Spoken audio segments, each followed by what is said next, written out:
Welcome to Pablo Torre Finds Out. I am Pablo Torre, and today we're going to find out what this sound is. If you have a sombrero, throw it to the sky.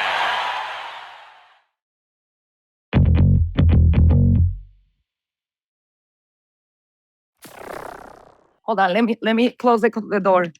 Yeah. Okay.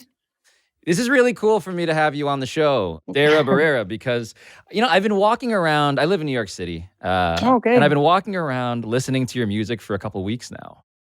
You've been the soundtrack to my everyday life. Thank you for the invite, and thank you for having me in your podcast. I'm very happy and nervous because, like, I've been telling everybody my English, like Celia Cruz used to say, my English not very good looking. So I'm gonna try to do my best. And well, I'm happy to be here. Your English is beautiful so far. I've been practicing. It speaks, though, to how crazy I imagine your life must have been since November. Oh my God. I don't know if you can see my under eyes black. I haven't slept well since November 22nd when GNX album came out. It's been crazy for me. It's been like, oh my God, I didn't imagine this impact. Deyra, you turn on Kendrick Lamar's new album, and the first voice you hear is not Kendrick Lamar, it's you. Siento aquí tu presencia. La noche de anoche. Y nos ponemos a llorar.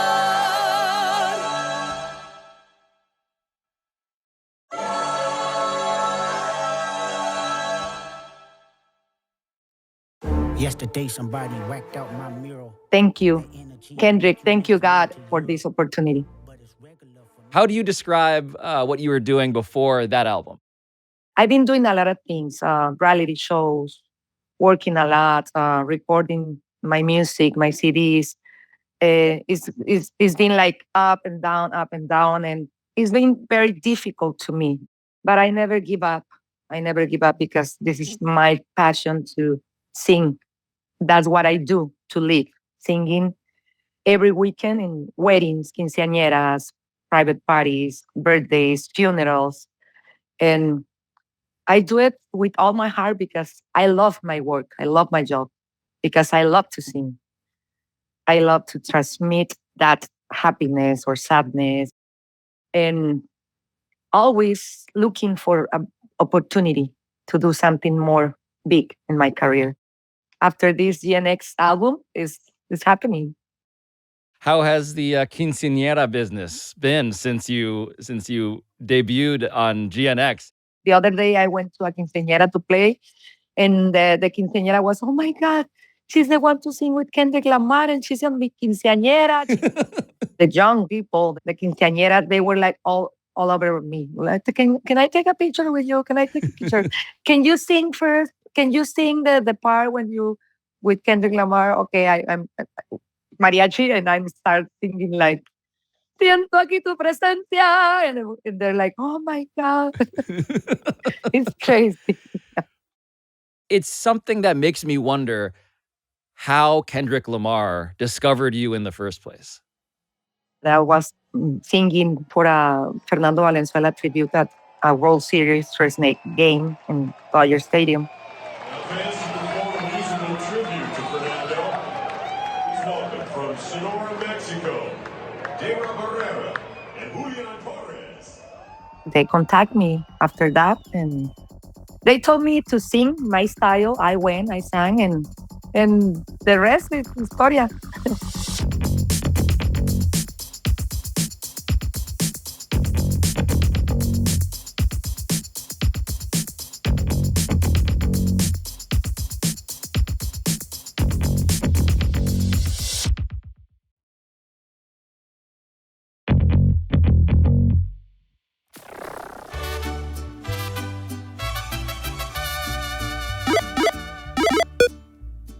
When I told Deyra Barrera, today's guest, that I'd been listening to her music while walking all around New York City at the top of the show, I wasn't referring to her music with Kendrick Lamar on GNX. What I was referring to was her earlier catalog. The kind of stuff that you're hearing underneath me right now, which I'd only discovered because Kendrick, who was about to play the halftime show at Super Bowl 59, in case you hadn't heard, had somehow discovered her. Mariachi music is our culture from Mexico. It's trumpets, violins, guitars, bass player, the big guitarrón. Makes all together all kind of rhythms, happy songs, sad songs.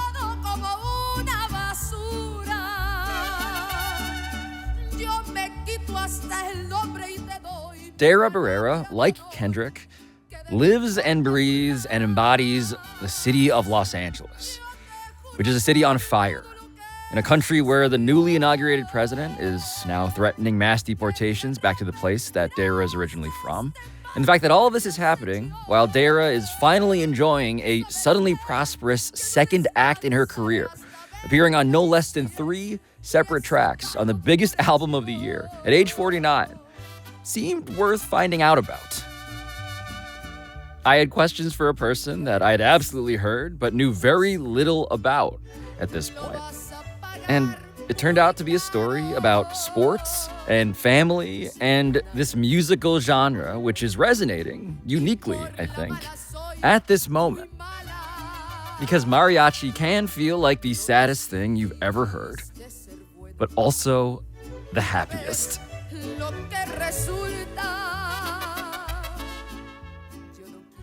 And mariachi puede unir culturas together, to put culturas together, no matter if you're whatever you are, no matter colores, nada. La música del mariachi es universal.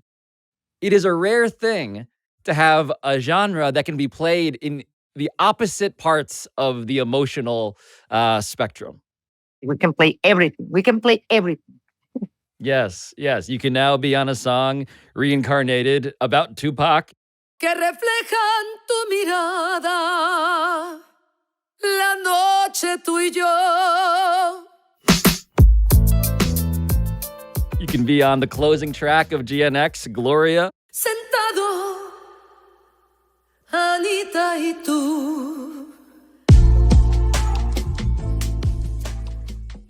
You can have Gloria. a co-writing credit on all 3 songs.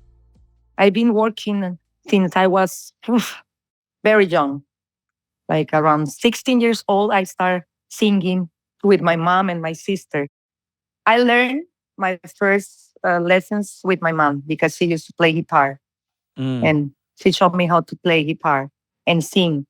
My abuelito, he was a singer too. My mom, my uncles, my tia, everybody, they sing. So when I was very young, little, well, my family is party animal. All weekends, like they bring music and they start singing. So I always there with them, hearing my mom sing. And I was like, I want to sing too, I want to sing. Estoy sufriendo por ti y tú nada que haces caso.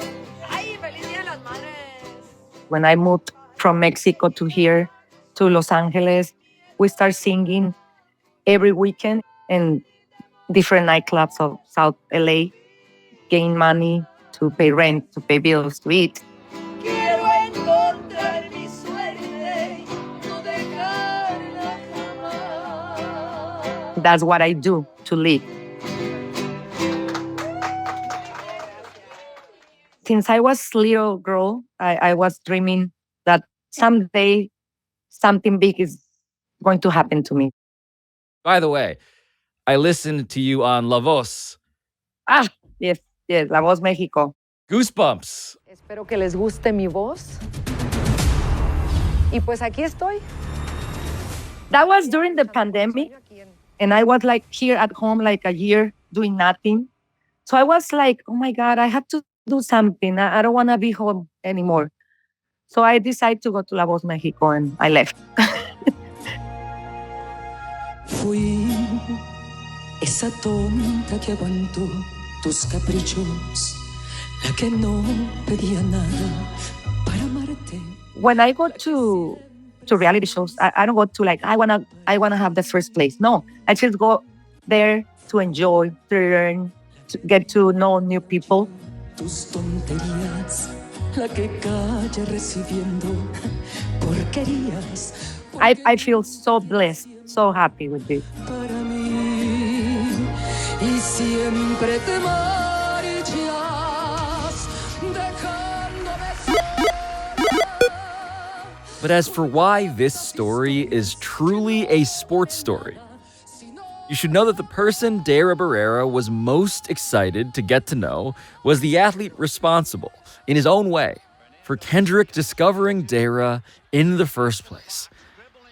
A true Los Angeles legend named Fernando Valenzuela. Has pitched a no-hitter at 10:17 in the evening of June the 29th, 1990.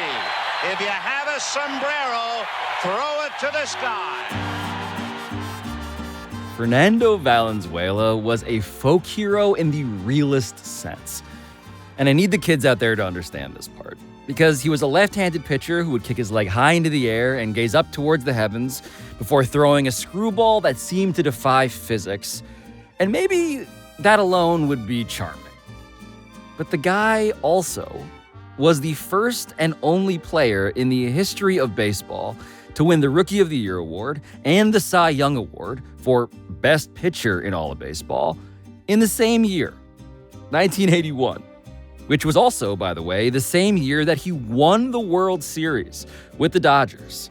And all of it was simply known as Fernando Mania. Who's that out on the mound? He's a little bit round. It's Fernando. He looks so relaxed. He's a chubby Kofax, that Fernando. Every hitter's appalled when they see his screwball to the mambo. He hops off of the mound. Fernando became an icon. And eventually, in retirement, a radio announcer, working up in a booth at Dodger Stadium, commenting on the games with his partner in Spanish. But before all of this, and here's the part that was key to Fernando's lore in Southern California, he and his parents, who were farmers, had lived in a town of roughly 500 or so people in Mexico's northwestern state of Sonora, a town called Huaquila, which one visiting newscaster from a local LA affiliate described this way. The Valenzuelas told me they were simple and primitive people as they invited me into their home. Fernando's room was just like he explained it to me. Small, with one bed. That's where he and his 5 brothers slept. The 6 sisters all slept in another room. The baseball field was just a hop, skip, and a jump from this house. And while he slept at home, it was on this baseball field he spent most of his time. The field had no backstop, paper bases, no fences, and tree stumps were used as benches. And this scene, the scene of this field in this tiny town, was intimately familiar to somebody else, it turns out. A future singer named Deyra Barrera, who just happened to be born nearby. So my dad used to play baseball too with Fernando's brothers. I remember when I used to live in Sonora still when I was like around 8 years old. And when we knew that Fernando is here in Chihuahua, everybody, let's go if we can see him. And I remember Fernando used to come out in the door and he used to throw balls to us, to all the kids. We were like running like crazy. Oh, we have a Fernando Valenzuela ball. So it was, I have very good memories of that.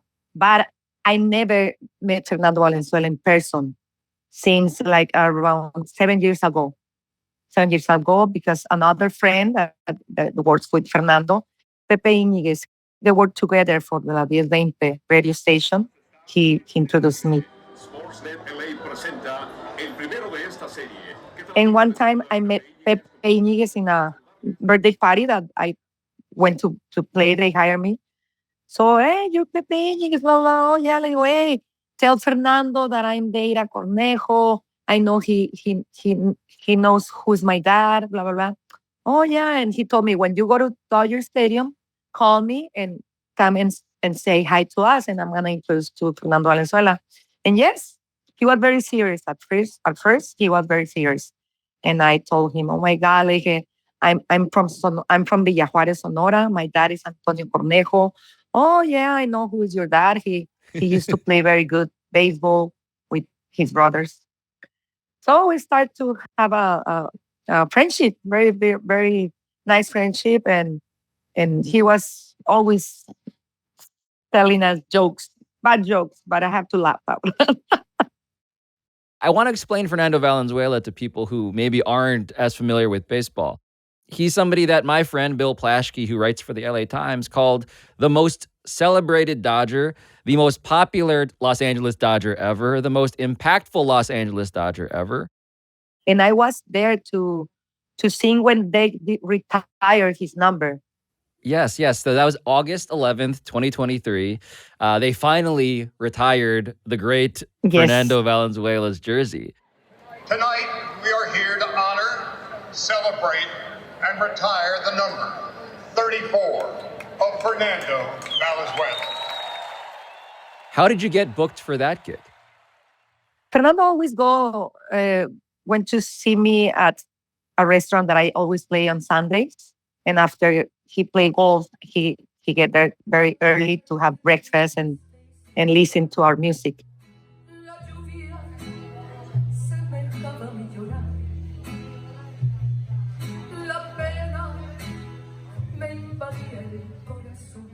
And like joking, like talking always with him, joking. I asked him, hey, take me to Dodgers. I want to sing there. I need to sing there because everybody's there, my friends, everybody, and I have to be there too. He always telling me that he didn't like mariachi at all. He always telling me, I don't like mariachi. I like banda. You know, banda, the big, that tuba, the very noisy. He liked that. So when they retired his number, I asked him, why you don't bring Banda Recodo, the most famous banda of Sinaloa, Mexico, very famous. Oh, no, because I want you to play. I want you there with your group.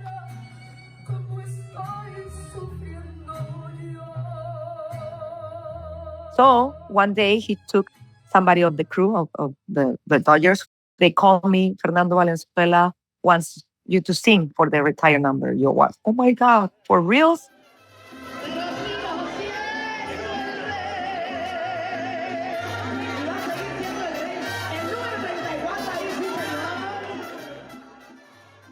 I was in the newspapers and the noticieros. Oh, Deyra Barrera from Villa Juárez, Sonora. She was the singer that Fernando asked for to go to sing for his retired number. So I was everywhere. They were talking about me everywhere.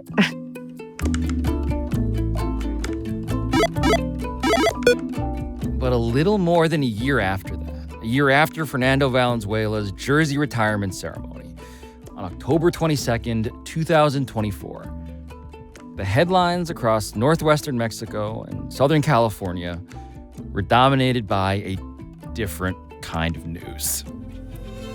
A sad night for Dodger fans and for all of baseball. Dodger legend Fernando Valenzuela has died. The team announcing the news tonight just days away from the Dodgers' return to the World Series against the New York Yankees. Fernando Valenzuela was just 63 years old when he died of septic shock in Los Angeles, right before the start of one of the most highly anticipated and highly rated World Series in recent baseball memory. And when it came time for the Dodgers to figure out how to honor the most celebrated, most popular, most impactful player in their franchise's history, before a game that everybody, by the way, in Los Angeles was absolutely going to watch, team officials orchestrated one moment that was meant to be. When Fernando passed, they called me right away to if I wanted to do the tribute to sing there, and of course I said yes, not even thinking about it's the first game of the World Series, Yankees and Dodgers. I didn't think about that. I just think about that I want to sing for my friend. Now, fans, to perform a musical tribute to Fernando, please welcome from Sonora, Mexico, Deyra Barrera and Julian Torres. And I got there very emotional, very sad, because it was too fast. I didn't think that he was gonna pass. To honor Fernando Valenzuela, who is truly one of the most important players in the history of sports in America, did you know which song you wanted to start with?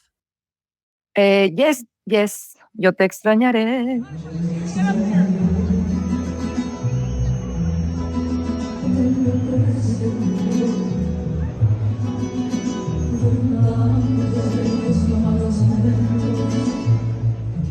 I was singing there, looking at the cabin when he used to sit to connect the game with the Spanish radio station. And I will always go there to say hi. And I was singing and looking the videos and looking up to the cabin, and he wasn't there. And it was very sad for me.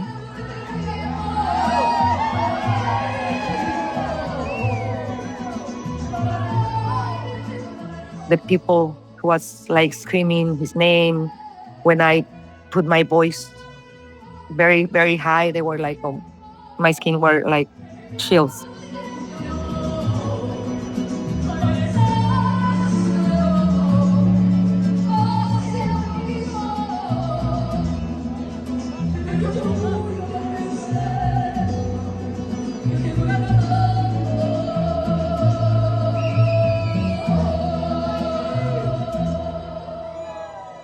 And now he's my angel. He's my angel, and I feel sad because he's not here anymore. But I can feel that he's doing a lot of things for us. Yeah. We won, Dodgers. the World Series, yeah. Start the party, Los Angeles! Your Dodgers have won the World Series! I'm sorry, you're in New York, right? I was going to say, that was painful you're for me. New York fan. Painful for me, but now that I understand the backstory, it's hard not to root for you, Deyra. I mean, in some sense, that is a dream also.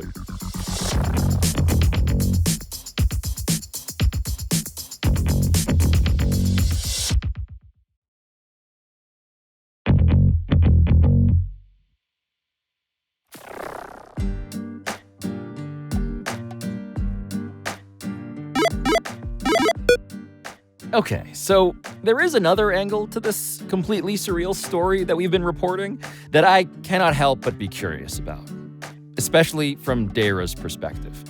Because this part of the story, first of all, is currently moving its way through the court system as we speak, culminating in what should be a historic moment in popular culture at the Super Bowl next month. And also, because Deyra Barrera, a woman who learned how to sing from her mother in this tiny, tiny town in Mexico, has implicitly taken a side in an extraordinarily public and extremely North American type of feud. Oh my God, I have new fans now. Oh, Kendrick Lamar fans are my fans now. A war of words turning into a full-blown feud between two of the biggest names in rap, Kendrick Lamar and Drake. The Pulitzer Prize winner is definitely spiraling. The two longtime rivals battling it out in a matter of days, releasing 8 new songs, one after the other, with the intensity heating up over the weekend. Drake! You know that brother. He's gone ahead and filed a lawsuit against his own record company, Universal Music Group, for Kendrick Lamar's Not Like Us. Attorneys for Drake say the song, which is aimed at the Canadian rapper, is an example of valuing, quote, corporate greed over the safety and well-being of its artists, end quote. And so, yeah, I just wanted to know, in general, had you been following Drake versus Kendrick, all of that before you became a collaborator of Kendrick? You know what? I'm not really listening to rap music. I want to be honest. I always listen to mariachi, Mexican music. And that raised another question for me about the conversation that Deyra Barrera had with Kendrick Lamar in his camp when they brought her, a true outsider to the genre, into their famously private studio for the first time. I told them, you know what? I don't know how to rap. No, we don't want you here. We don't want you. We want you to do your voice, your potente voz, your vibrato, fuerte. Yes. Okay. Yes. I put my headphones there, okay? They put music, and I start like singing, and that's it. The beginning of Whacked Out Murals, which is the first track on this album, of course. Can you translate what the words you're singing there, what they mean? Siento aquí tu presencia. Siento aquí tu presencia. I feel your presence here. La noche de anoche, last night. Y nos ponemos a llorar. And we start crying. Yesterday, somebody whacked out my mural. I didn't know what it's all about because I just went to record and I never listened to the song. So I was like, okay, what's going to happen? It sounds like you were llorar. It sounds like you were crying too when you heard it. I was crying, yes, without knowing what is going to happen later.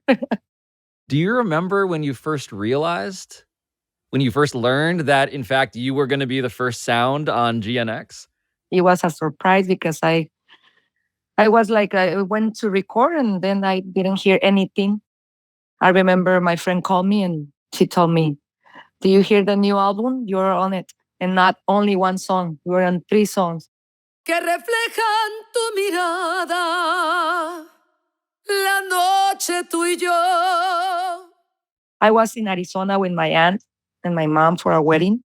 They don't know about rap music. So they asked me, okay, who is this guy? Oh my God. He's the most famous of rap singers of the world. And I'm there in his new album. Part of what I think people are learning, though, because of your collaboration with Kendrick, is that Mariachi, that Mexico, is such an enormous part of course, Los Angeles, which is obvious to every Mexican person or anybody who is actually in Los Angeles. It's 50% Hispanic Los Angeles. Yeah. And yet people are sort of realizing now, for real, like, wait a minute, Kendrick picked this mariachi singer, and now they're realizing the history that you guys share culturally. He was bringing that all together, our music together, and music doesn't have any boundaries, and there is no race, there is no color, there is no frontiers, nothing. Rap and mariachi, imagine. That's a beautiful example of how music can get together all cultures from all the world.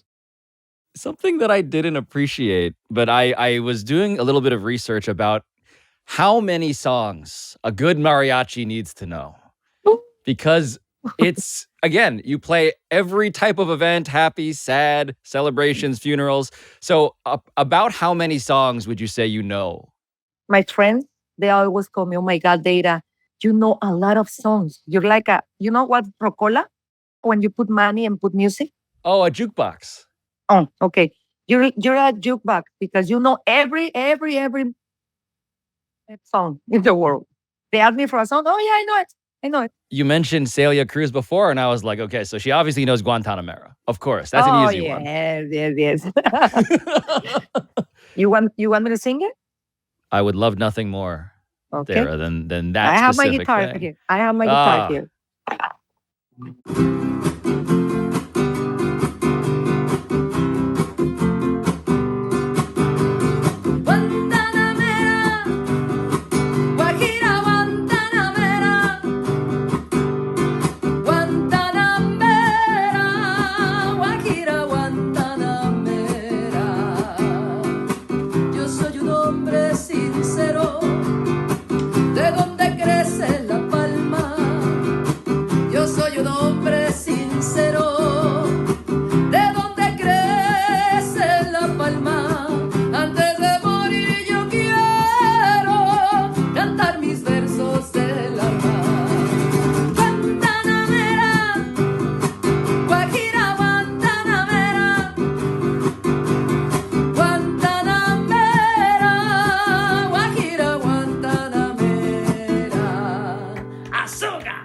Oh my gosh. It's such a beautiful song. But wait, hold on. I got one more. Do you know any Sinatra? You got to know some Sinatra. Frank Sinatra, yes, My Way. I did it my way. I record that song, My Way, but Spanish version. So it's one of the songs that makes me cry every time I sing it. Yesterday, somebody asked for that song, and I was singing and looking at my mother. She was there, and like I started like crying because she has dementia. So it's very sad to me because she's my fan, my number one fan, and she don't know what's going on, but she only knows that she loves to hear me singing. So I was singing it My Way yesterday, and I start crying because I feel very sad to see my mom there. And she was a singer when she was young. She sings professionally too, and like she's living the dream with me, the dream that she couldn't do more, and she's living it with me. And I just want to do a lot of things before she forgets who am I. I just want to do it for her because she always telling me, you have a lot of talent, mija. You sing beautiful. People love you. I want you to be more like famous and singing everywhere. And I want to do it because before she forgets who am I, or I don't know. I'm sorry. I get very emotional when I talk about my mom's dementia. And he gets me, my heart. So sometimes I just want like, Mom, come on, let's sing because it's a therapy for her. And she loves to sing. She sings beautiful. La negra noche tendió su manto, surgió la niebla, murió la luz. Music is beautiful because now that she's sick with dementia, she can sing every song, and she doesn't forget the lyrics of the songs, and that's a very, very good therapy. What do you hope for mariachi as a form of music? I just wanna take my music all over the world. So with this GNX album of Kendrick Lamar, I think it's gonna be more connecting more people with our music together. Feel very honored and orgullosa. How do you say orgullosa? Like proud to that I am a Mexican woman. And in the name of all my Mexican mariachi friends, women that we've been here working a lot, trying to take our music more up levels. And because we're a woman, it's very different. It's very difficult to be a woman. There's a lot of machismo that sometimes they don't let us do. It's changing. Todo está, it's like we're having more opportunities now. More.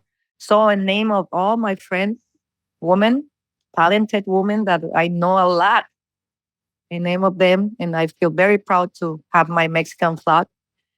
And being sonorense, mexicana, I just want to do the best so they can feel proud of me too. I want to see you play the Super Bowl, Deyra. I want you to be there. I want you and Kendrick to be there in New Orleans for the Super Bowl. Can we're praying together. This is what we're doing. Yeah. I have this, mira. I always, every night, I play Mi Virgencita de Guadalupe. Every night, La Virgen de Guadalupe. I always ask God and La Virgencita to do the best for me, to let me do. If I'm gonna be there, I'm gonna be there because them. So I don't know, but I have it in my mind that, okay, anything can happen. Imagine first woman Mexican mariachi at Oh, I had goosebumps. Me too. Deyra, me too. Me too. It's gonna be historia. And I'm pretty sure, Deyra, that you're going to do it your way. My way. A mi manera.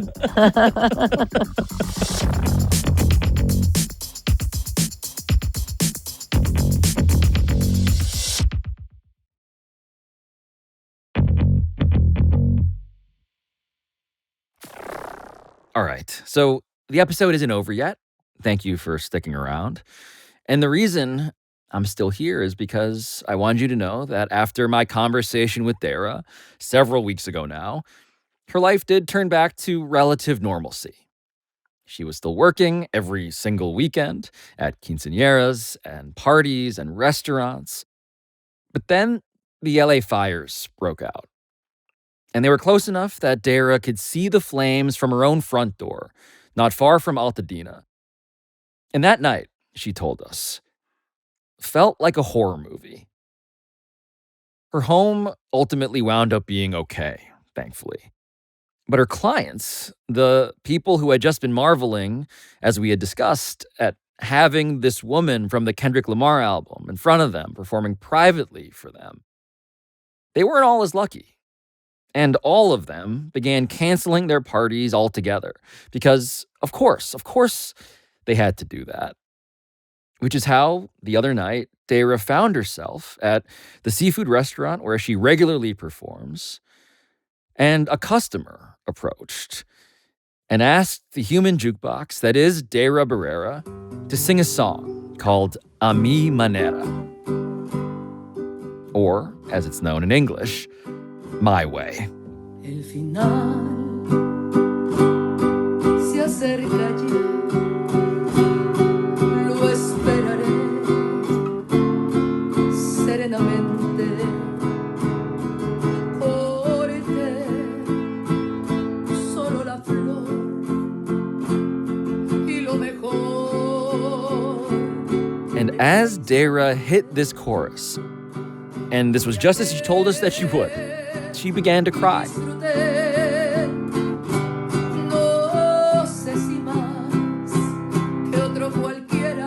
She was thinking about the suddenness of loss, she told us. She was thinking about the fires, about Fernando, about her neighbors, about Los Angeles, about her mother, the woman who had taught her to love music in the first place. And yeah, sadness and happiness. Sadness and happiness. They really can feel like two strings on the same instrument. And so what Deyra Barrera did, all that Deyra Barrera could do, there in the corner of that restaurant, is what she hopes to do in front of the entire world, at the Super Bowl, maybe, if we're lucky. She sang. A mi